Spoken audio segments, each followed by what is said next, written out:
السلام عليكم ورحمة من الله تعالى وبركاته. خلونا بالأول نشوف ملخص مباراة سوريا أمام نيبال كاملا، الأهداف والملخص وكل شيء صار بهاي المباراة وأبرز اللي جاء بهاي المباراة. بعدين بنهاية الفيديو في هنالك كلام مهم عن منتخبنا الناشئ وعن أداء اليوم. لا تنسى لايكك الجميل، اشتراكك الحلو، دعمنا في هاي النوع من الفيديوهات مهم جدا. وخلونا نشوف الملخص بالأول. ဦးစုံတော့ပွဲကိုစတင်လိုက်ပြီဖြစ်ပါတယ်။ခုနှစ်နဲ့2014ခုနှစ်တည်းမှာယူဆကွန်အာရှဖလားပြိုင်ပွဲကိုတော့ခြေစစ်ပွဲအောင်မြင်ဖူးထားခဲ့တာဖြစ်ပါတယ်။ဘယ်ဂျန်နေပဲဒီပေါ်တင်မဲ့စီးရီးယားတင်ပြန်ပြီးတော့ဟတာထားခဲ့တာဖြစ်ပါတယ်။ကိုယ်လည်းမှာပဲအဲဟာရီရီချင်းနေချင်းနေမြအတောက်လျှောက်ပဲဆွဲတက်လာတယ်။အဲဟာရီရီပဲတောက်လျှောက်ပဲမြပြိုင်ပွဲခံစစ်ကြောင်းထပ်ပြီးတော့ကြော်လာတယ်။ ရာရာသင်းမြစီရင်တင်မဲ့ညာကြနေပဲတောက်ချောက်ဆွဲတက်လာတဲ့အေးရဝင်လာပြီးစီရတင်မဲ့အလဲဖြတ်ဖို့ကြိုးစားတယ်မလို့သေးဘူးညာ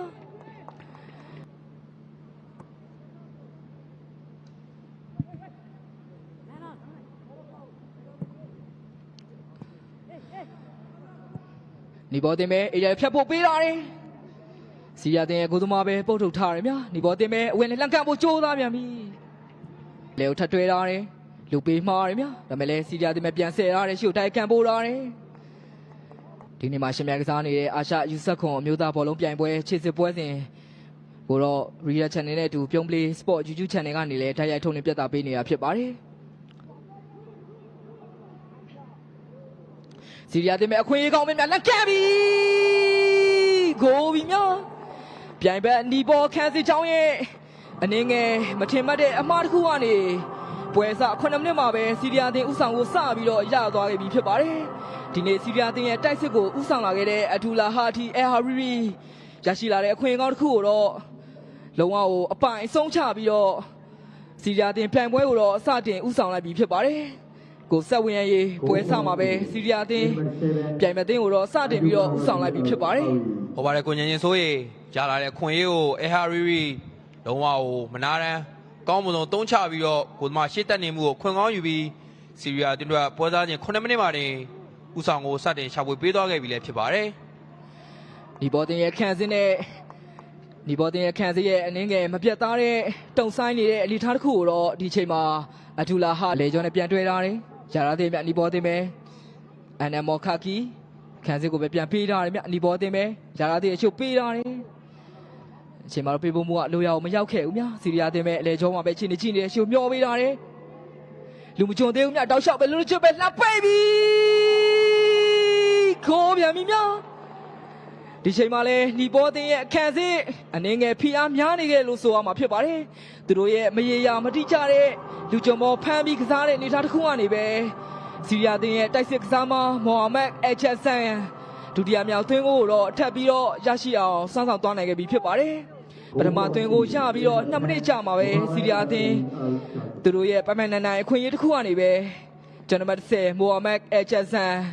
ကိုသမားရဲ့ဘက်ခိုးတောင်းကိုတော့အသာရဖိတ်သွင်းပြီးတော့ဒုတိယမြောက်ဥဆောင်ကိုတော့စပြီးတော့ထပ်ပြီးတော့သွင်းကိုသွားနိုင်ခဲ့ပြီဖြစ်ပါတယ်ကိုဆက်ဝေရန်ရေမျက်စိတမိတ်တွင်းမှာပဲစီးရီးယားတင်ရဲ့သွင်းကိုတွေကတော့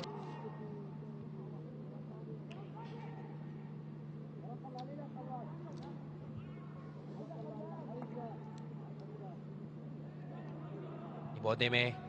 ပေးပြီးပြုတ်ထားတယ်များလူပေးမားတယ်များကွန်လင်ကမူစတာဘာမျောတော့ပေးတယ်အဖာအတာကီကန်နေဒီချိန်မှာလဲအတင်ရဲ့တိုက်စစ်စမှုနှစ်ချိန်ကနေပဲဒီဘောတင်တော်လေးကိုကြီးမားတဲ့ခွင့်ရည်ဖြစ်ပြန်လဲပေးခဲ့ရပြီးတော့ဒီချိန်ကနေပဲ3ဂိုးကိုပြခွင့်ပြုလိုက်ဖြစ်ပါတယ်ဒီချိန်လည်းကန်နေကိုဘီခင်ဗျာစီးရီးယားတင် ဒီချိန်မှာလဲတတိယမြောက်ဦးဆောင်ကိုရရှိသွားခဲ့ပြန်ပြီလဲဖြစ်ပါတယ်ခုနခွင့်ရရခဲ့တဲ့အဖတာကီဒီချိန်မှာလဲရလာတဲ့ခွင့်ရကိုကောင်းမွန်ဆုံးဆုံးသက်ခဲ့ပြီးတော့စီးရီးယားတင်တို့ကတတိယမြောက်ဦးဆောင်ကိုတော့ပွဲစားချိန်73မိနစ်မှာတင်ရှာဖွေပေးသွားခဲ့ပြီလဲဖြစ်ပါတယ်ကိုငင်ဆိုရင်ဒီဘောတင်ရဲ့ခံစစ်ကတော့တော်တော်လေးကိုဆိုးရွားနေတဲ့အနေအထားမှာဖြစ်နေပြီးတော့ကိုသမားနဲ့ခံစစ်စားမရဲ့ကြားနားလည်မှုကတော့တော်တော်လေးကင်းမဲ့နေရအောင်ကျွန်တော်မြင်တွေ့ထားခဲ့ရတယ်ခင်ဗျ ပွဲစားပိုင်းမှာအတွင်းကိုတွေဇက်တိုင်အခွင့်ပြုပေးနေရတဲ့နီဘောတင်ရဲ့ခန့်စစ်ဒီချိန်မှာလည်းအနေငယ်ဖိအားများနေခဲ့တဲ့အနေထားမျိုးတွေတော့မြင်တွေ့ခဲ့ရတာလည်းဖြစ်ပါတယ်စီးရီးယားတင်ရဲ့ဘယ်ချမ်းကနေဖေးဖို့မှုကအတော်လေးကောင်းမွန်ခဲ့ပြီးတော့အေးရထဲမှာချိန်သားကအဆုံးသက်ခဲ့တဲ့ Alpha Taki ရဲ့ ညာကျန်တက်လာတဲ့ Fataki နဲ့ Reddit တဘောရင်ဆိုင်တွေ့နေတယ်ခင်ဗျနောက်ကိုပြန်ပေးထားတယ်အဒူလာအဝတ်ပဲကောင်းတယ်ခင်ဗျအဒူလာအဝတ်ပဲစီရီယာတင်ဘောလုံးချပြက်လူယူထားတယ်ခင်ဗျတိုက်စစ်ကHariri Sheri ညာကျန်ကိုဘောလုံးဖြန့်ပေးတာခင်ဗျFataki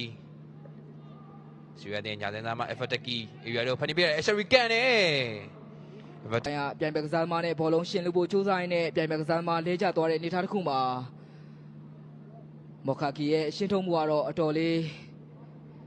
ဥပဒေပါဆန်ခဲ့တာဖြစ်စုစုပေါင်းအသင်း9သင်းကတိုက်ရိုက်ခြေစစ်ပွဲအောင်မြင်ထားခဲ့တာဖြစ်ပါတယ်။ကြံရှိနေတဲ့9နေရာစာအတွက်အခုလိုခြေစစ်ပွဲတွေကနေကြိုးစားနေခဲ့တာဖြစ်ပါတယ်။အချိန်မှာလဲစီးရီးယားအသင်းရဲ့ကစားသမားအယ်ဖက်တာကီ Sheri Mustafa Sheri ပဲSheri လက်ကန်တယ်ကျွန်တော်ကနေပေးထားတယ်စီရီယာတင်မဲ့ခေါင်းဦးတယ်ခင်ဗျာဒီဘောတင်မဲ့ဘောလုံးပြန်ရထားရင်မြရဟာမုတ်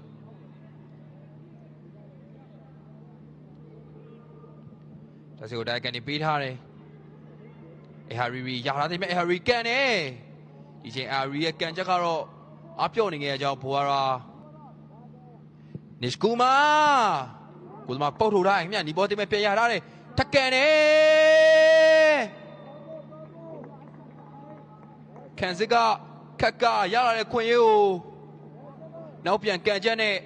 ဆုံးသက်ပြီးတော့ဒီဘောတင်တို့ပထမခြေပါကိုရရှိဖို့ကြိုးစားခဲ့ရလေဖြစ်ပါတယ်ကန်ချက်တော်လေးကောင်းမွန်ခဲ့ပေမဲ့လည်းကိုဘာနန်ဘောကနေကြော်သွားခဲ့ပြီးတော့ဒီဘောတင်ပထမခြေပါကိုရရှိမဲ့ခွင့်ရနေနဲငယ်လေးလွဲချော်သွားခဲ့ရလေဖြစ်ပါတယ်တော်လေးကောင်းမွန်တဲ့ခက်ကာရဲ့ကန်ချက်လည်းဖြစ်ပါတယ်။ရာရဲ့ခွင့်ရကိုရတယ်လို့နောက်ပြန်ကန်ချက်နဲ့ခက်ကာအဆုံးသတ်ခဲ့တာဖြစ်ပြီးတော့မူစတာဘာကနေပေးထားတယ်။ချုပ်ချက်ခက်နေရခင်ဗျ။ Edson ရာရာချင်းမဲ့ Edson ဒီရတော့ဖန်တီးဖို့ကြိုးစားမြထပ်ပေးထားတယ်။ဒီဘောတင်မယ်။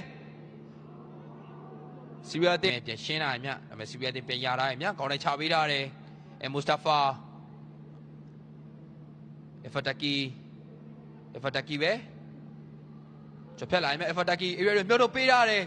ဒီဘောတင်မဲ့ပြန်ရှင်းလာရခင်ဗျဘက်ကာ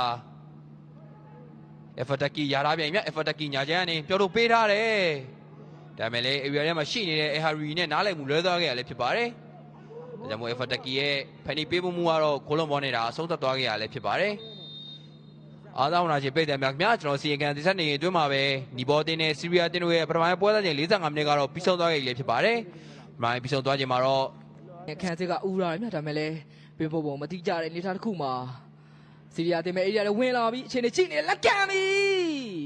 ဒုတိယပိုင်းအစမှာနီဘောတင်စီးရီးယားတင်တို့ပါဝင်နေခဲ့တာဖြစ်ပါတယ်ဒီအသင်း၅သင်းနဲ့မှအသင်းတစ်သင်းကပဲတိုက်ရိုက်ခြေစစ်ပွဲအောင်မြင်ဖို့ရှိနေခဲ့တာဖြစ်ပါတယ်ဒါကြောင့်ဘယ်တင်ကအခွင့်အကောင်းတစ်ခုကိုအသုံးချနိုင်မယ်စောင့်ကြည့်ရမယ်ဒီချိန်မှာလည်းနီဘောတင်မဲ့လည်းဖျက်ချိုးပြီးပေးပြီဂိုးပြီများဒုတိယပိုင်းပြန်စပြီးတော့10မိနစ်ကြာမှာပဲလိုအပ်နေတဲ့ခြေပါကိုတစ်ခုကိုတော့နီဘောတင်စတင်ပြီးတော့ရှာဖွေသွားနိုင်ခဲ့ပြီဖြစ်ပါတယ်ဒုတိယပိုင်းမှာစီရီယာတင်ဘက်ကိုထိုးပေါက်ဖို့အခက်တွေ့နေတဲ့နီဘောတင်ဒီချိန်မှာတော့ရရှိလာတဲ့အခွင့်အရေးတစ်ခုကနေတင်ကိုတစ်ခုကိုတော့အကောင်းဆုံးပြောင်းလဲနိုင်ခဲ့ပြီဖြစ်ပါတယ်ညာချမ်းကအလိုက်တင်ဖျက်ချိုးပေးတဲ့အနေအထားတစ်ခုမှာ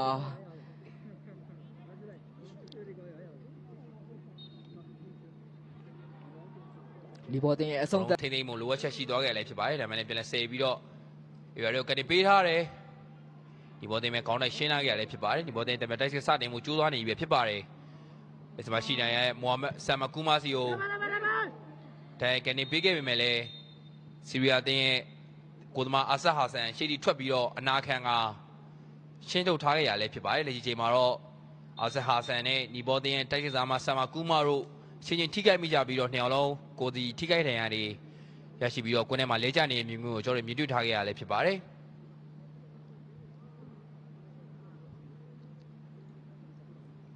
ဆမ်မကူမာခွင့်မရရှိအောင်အဇဟာဆန်ရှေ့တီတက်ပြီးတော့လျင်မြန်မဲထထဖို့ကြိုးစားခဲ့ရမှာတော့နောက်တာထိခိုက်နေတဲ့ပြည်တော်မခွင့်ရေးကိုကောင်းမွန်ဆုံးဆုတ်သက်သွားနိုင်မှာကျွန်တော်တို့ဆက်လက်စောင့်ကြည့်သွားရမယ်ခင်ဗျဒီဘောကနေပေးထားတယ်မာတယ်ပေးတယ် ကိုဘီခင်ဗျာဆီးရီးယားအသင်းရဲ့ဂိုးသမားအာဆန်ဟာဆန်ရဲ့မလိုလားတဲ့အမှားအယွင်းတစ်ခုကနေရလာတဲ့ခွင့်ရေးကိုပထမခြေပါကိုသွင်းယူပေးထားတဲ့ Nish Kumar လုံးဝအမှားအယွင်းမခံဘဲနဲ့ဆုံးသက်ခဲ့ပြီးတော့နီပေါ်တင်တွာဒုတိယမြောက်ခြေပါကိုပြန်လည်ရှာဖွေပေးသွားခဲ့ရည်လည်းဖြစ်ပါတယ်အာဆန်ဟာဆန်ကျွန်တော်တို့မိပြီးလို့ထင်မှတ်ထားတဲ့အနေအထားတစ်ခုမှာတေချာဖဲနိုင်ငယ်ချင်းမရှိဘဲနဲ့ဘောလုံးကပြန်ရှက်ထွက်လာခဲ့ပြီးတော့ Nish Kumar လင်းလင်းမြဲမြဲပေါ်လာတဲ့အခွင့်အရေးကိုအဆုံးသတ်ခဲ့ပြီးတော့ဒီဘောတင်တော့ဒုတိယမြောက်ခြေပါကိုရှာဖွေပေးသွားခဲ့လည်းဖြစ်ပါတယ်ကိုချင်းဆိုရင်အကြီးချိန်မှာတော့ပွဲစဉ်ကတော့တကယ်ကိုရင်ကုန်ဆက်လုပ်ချဖို့ကောင်းလာခဲ့လည်းဖြစ်ပါတယ်ကိုကြီး ဆီးရီးယားတဲ့အကူသမားအာဆတ်ဟာဆန်ရဲ့တဲ့အသင်းကြီးသင်းလို့ဆိုရမယ်ဒီပန်ပွဲမှာ2ကြိမ်အထိချန်ပီယံဖြစ်ပူးထားတဲ့အိုမန်အသင်းနဲ့ရင်ဆိုင်သွားရမှာဖြစ်ပါတယ်လက်ရှိပြောနေတဲ့အနေအထားတစ်ခုမှာပဲအိုမန်အသင်းနီပေါ်အသင်းရှင်းထုံးမှုကတော့အနေငယ်အန်နေများခဲ့တာဖြစ်ပါတယ်ခန်းစစ်ကပရာရှန်ပြိုင်မတဲ့တိုက်စစ်ဆင်မှုကိုရှင်းထုတ်ဖို့အတွက်ကြိုးစားမှာတော့ကိုသွင်းမိသွားနိုင်တဲ့အနေအထားမျိုးမှာတော့ရှိနေခဲ့တာဖြစ်ပြန်ရထားသေးရဲ့ခင်ဗျမဘောအဟာကြီးအရှရီ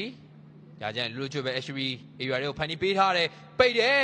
ထွက်လာရင်မှရှက်တိုက်တယ်ကိုဘီခင်ဗျလက်ကြီးချိန်မှာတော့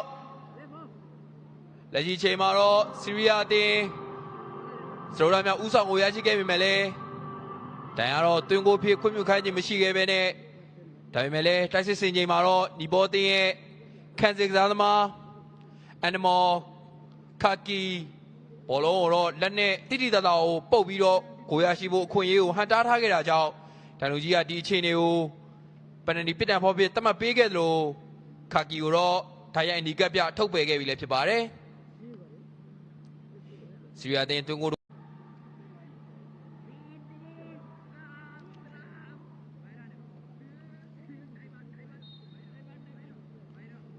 FRA ကိုဘီခင်ဗျာအကြီးချိန်မှာတော့ဆီးရီးယားတင်သူတို့တင်အနိုင်တေးကြစေမဲ့တွင်းကိုတော့ပနတီပစ်တန်မောကနေလူဆောင်အကစားသမားအာမတ် FRA ကောင်းမွန်ဆုံးဆုံးသက်ပြီးတော့ بالنسبة لمنتخبنا الوطني بصراحة أول 15 دقيقة كان منتخبنا جميل جدا وسجلنا 3 أهداف في أول 15 دقيقة فالهدف الأول سجلناه عن طريق عبد الهادي حريري تقريبا دقيقة 6-7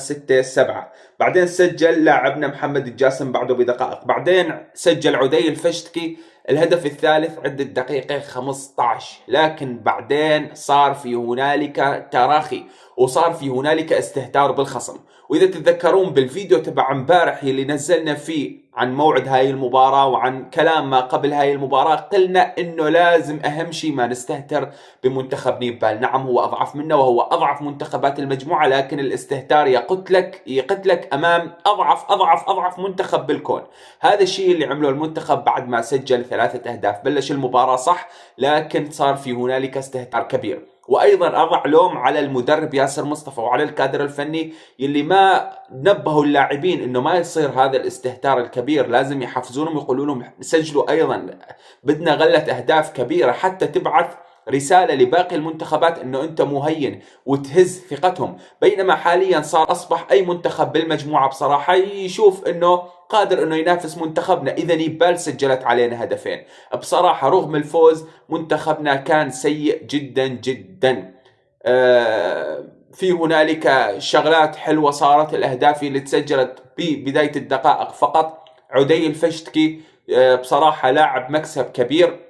هي اللي سجل الهدف الثالث ما شاء الله سواء بأدواره الدفاعية ولا الهجومية ولا حتى ببنيته الجسمانية بالنسبة لهذا العمر ما شاء الله يمتلك بنية جسمانية قوية وعنده مراوغات ومهارات فما شاء الله لاعب مكسب كبير لكن بصراحة يلي قام يصير مع منتخبنا استهتار كبير والله يسترنا بالمباريات المقبلة هاي مباريات رسمية لازم يكونوا اللاعبين أكثر نشاطا لازم يكونوا مصحصحين أكثر ترى ما قام نلعب وديات ولا قام نلعب غرب آسيا قام نلعب التصفيات والمباريات الرسمية أيضا بالنسبة للحارس ترى ببطولة غرب آسيا أخطأ الحارس أسد حسن وأيضا حاليا في التصفيات يخطئ الحارس أسد حسن إلى متى بدك تصحصح أكثر يا حارس الهدف الثاني اللي تلقيناه واللي بعث عند النيباليين روح الأمل بالعودة وخلاهم أقوى وأقوى بسبب خطأ بصراحة كبير منك. أيضا في هنالك أخطاء عندك ببطولة غرب آسيا كلفتنا أهداف، فركز أكثر يا كابتن أسد. ما راح أذم كثير وأنتقد كثير لأنه لا تزال حارس شاب، لسه في أمامك وقت للتطور، لكن ركز أكثر صح. يعني شفنا الحارس كثير تأثر بعد ما أخطأ هذا الخطأ الكارثي بالهدف الثاني اللي سجلته علينا نيبال. لكن التأثير ما يفيد، التأثر ما يفيد، والبكاء ما يفيد. اعمل على نفسك، طور نفسك بسبب هاي الأخطاء، ركز أكثر وصح خاصة في مسألة ردة الفعل. يعني معقول كرة ما تعرف تمسكها؟ وبس والله هذا كان فيديو اليوم، ومباراتنا المقبلة بعد يومين راح تكون إن شاء الله ظاهرة أمامك على الشاشة تفاصيلها. والسلام عليكم ورحمة الله وبركاته.